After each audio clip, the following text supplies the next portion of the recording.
Hello guys. Good morning. May bago tayong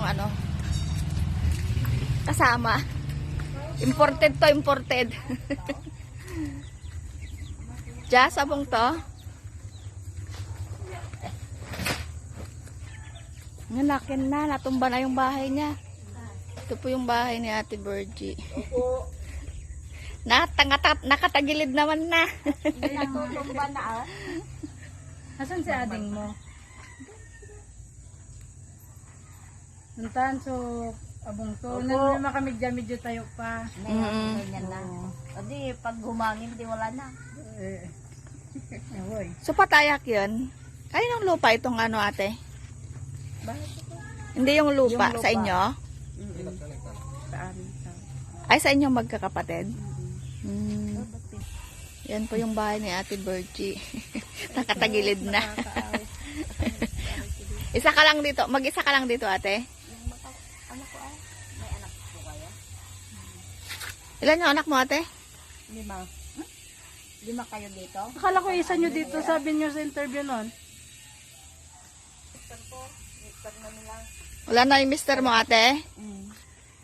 Saan na lumipat? Nag-abroad? Hindi ko alam kung saan Nag-approach sa sila. ibang bahay. Nagtataguan sila. Ate, gagagas ka? Naggagamot ka, ate? Anong gamot nyo, ate? Hinihilot ko ang katawan nila kung anong kwan masakit nila. Hindi. Yung kayo, may ininom kayong gamot? Di ba may epilepsy kayo? Hindi? Wala kayong gamot? Mm. Wala bang gamot yun?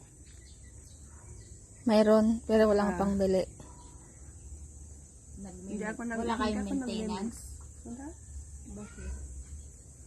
Sige, kaya mo yan. Tutusan lang ako ng Panginoon. Bakit hindi mo ma-imagine? Sabi mo na isa mo dyan. Yung 5 anak Hindi mo, dito sa bahay mo, di ba tinanong kita noon? Sabi mo nag-iisa ka na lang dyan. sabi niya sa Ito na kinayon na ba't? Panok, Ito na tumbo kay bat. Sana nilo bat tanong dyan? natumba na naman kayo?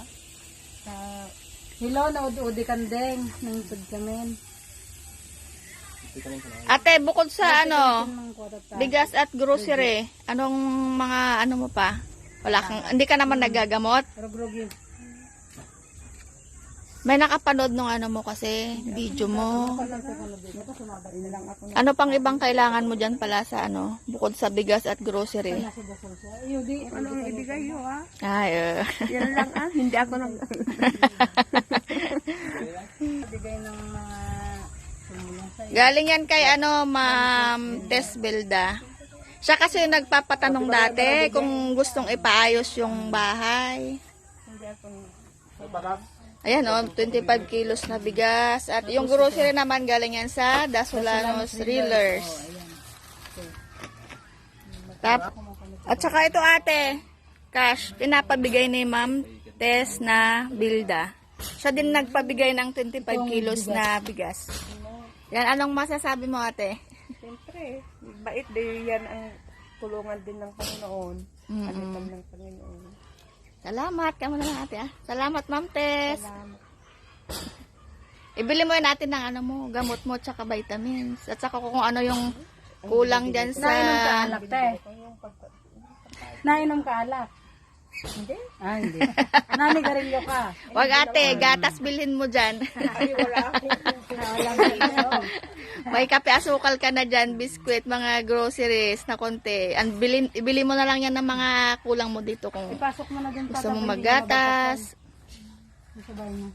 Ma'am Tess, dito na kami. Thank you so much po sa blessings. Matagal mo ng bigas yan. Sayaw tayo, te. Gusto mo? Ipapalo mo laman. Sayaw tayo, te. Pag itindaan nyo nga Yung aso mo, nag-awan ka aso. baka buhayad. Paano kaya makakaano dito si nakayuko na ako. Kawawa talaga siya. Kaya lang, yun nga, hindi sa kanila yung lupa. Hindi makapasok. Hindi makatayo. Dapat nakayuko kang papasok dito para kakasya ka. Aray ko. Paano kaya papasok? Ayan, Dasulanos Thrillers, Ma'am Lorna, Sis Ella, Sis Elma. Dito na kami sa bahay ni Ate Virgie. Ayan yung bahay niya. Ayaw naman kasing ipaano. Ayaw naman ipaayos.